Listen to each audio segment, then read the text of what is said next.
আলোচনা করতেছিলাম যে সূরাটা পড়তেছিলাম আপনাদের সামনে একটু তেলাওয়াত করা যাবে কোরআন? অসুবিধা হবে? কষ্ট হবে নাকি? সকলে আমার সঙ্গে পড়ুন বিসমিল্লাহির রহমানির রহিম। কুল হুয়াল্লাহু আহাদ আল্লাহুস সামাদ লাম ইয়ালিদ ওয়া লাম ইউলাদ ওয়া লাম ইয়াকুল লাহু কুফুয়ান আহাদ। আল্লাহু আকবার বলেন। এই সূরাটি নবীর মাক্কি ভিত্তিক নাযিল হয়। সূরার মধ্যে 4টা আয়াত আছে। এই সূরা নাযিলের প্রেক্ষাপট একটু শুনেন।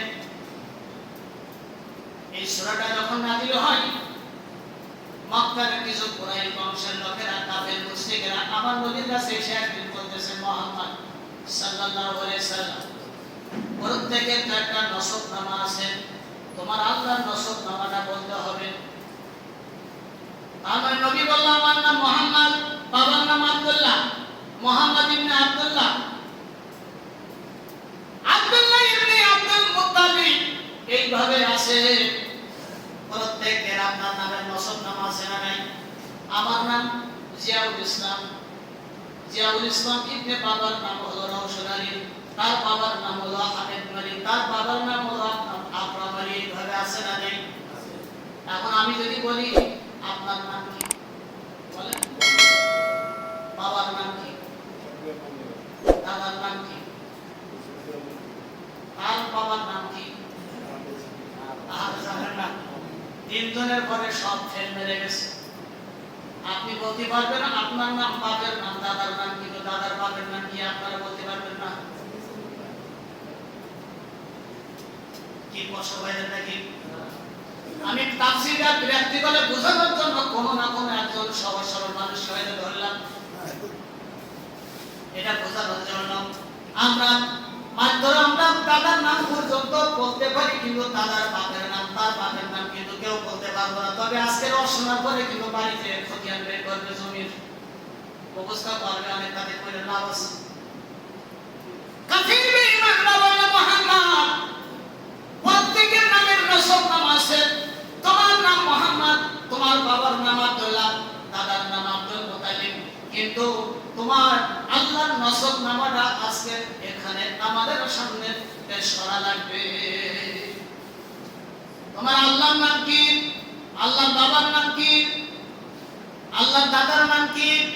তার দাদার নাম কি? নসবনামা পেশ করা লাগবে। মুহাম্মদ, তুমি যে কালেমার দাওয়াত দাও, এক আল্লাহর দাওয়াত দাও, তুমি তো জোর গলায় কথা বলো, এক আল্লাহর ইবাদত করো, এক আল্লাহর গোলামি করো, এক আল্লাহর তাওহীদের আনুগত্য মেনে নাও, এক আল্লাহর তোমরা পরে ভরসা করো, এক আল্লাহর কথাই বলে যাচ্ছ, কিন্তু তোমার ওই এক আল্লাহর নসবনামাটা এখন পেশ করা লাগবে।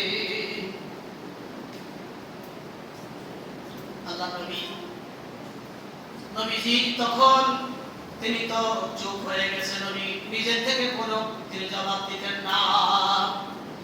মা ইয়ানতিকু আনিল হাওয়া ইন্নাহু ইল্লা ওয়াহয়ুন ইউহা।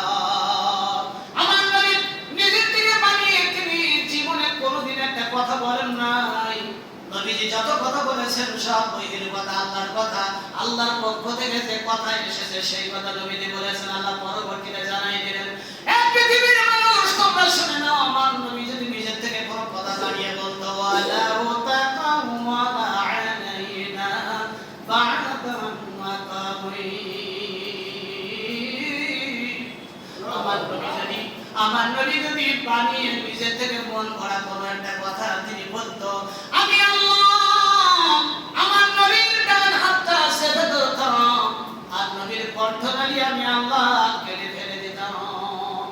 আমার নবী যত কথা বলেছে সব ওহির কথা বলেছে, আমি আল্লাহ যেটা বলতে বলেছি সেই কথা বলেছেন। নবী নিজের থেকে বানিয়ে কোনো কথা বলেন নাই, নবী বলে রয়েছেন চুপচাপ। কাফির বেঈমানরা বলে, মুহাম্মদ বলো আল্লাহর নাম কি, আল্লাহর বাপের নাম কি, আল্লাহর মার নাম কি, আল্লাহর দাদার নাম কি? আছে নাকি আল্লাহর কোনো বাবার নাম আছে? আল্লাহর কোনো বাবা আছে?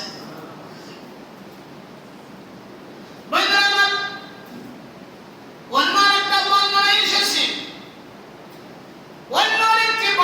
এসেছে নবীজিকে কাফির বেঈমানরা এসে বলল, মুহাম্মদ আজকে তোমার ছাড়া হবে না, তুমি তো বারবার করে তোমার রবের দাওয়াত দাও, রবের হুকুম মানতে হবে, রবের আইন মানতে হবে, রবের গোলামি করতে হবে, রবের আইন মানলে কবরের আযাব হবে না, পরকালে শান্তি আছে, পরকালে আযাব নাই, জাহান্নাম থেকে মাপ পাইবা, জান্নাতে যেতে পারবা, পৃথিবীর মতো এরকম 10 গুণ একটা জান্নাত পাবা। অনেক কথা তুমি বলেছো মুহাম্মদ।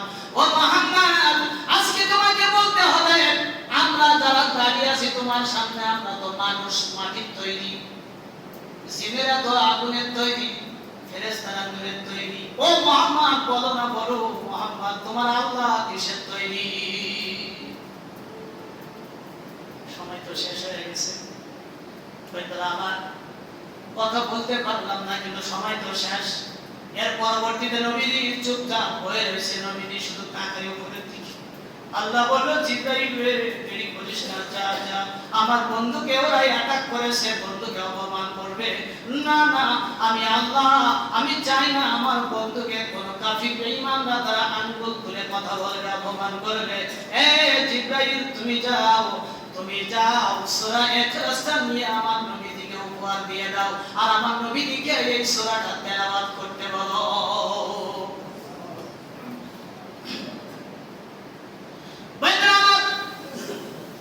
এই জন্য সব জায়গায় আমার আল্লাহ আছেন। আমি এটা তো গেল নাজিরের সামান্য একটু কথা। এই সূরার উপরে যদি আমি আমার ক্ষুদ্র কনফিডেন্স এবং ক্ষুদ্র যে আমার গবেষণা অভিজ্ঞতা, যদি গোটা দিন এবং রাত তাফসীর করা হয় তো শেষ করতে পারবো না। এজন্য সংক্ষেপে আমরা শেষ করে দিতেছি।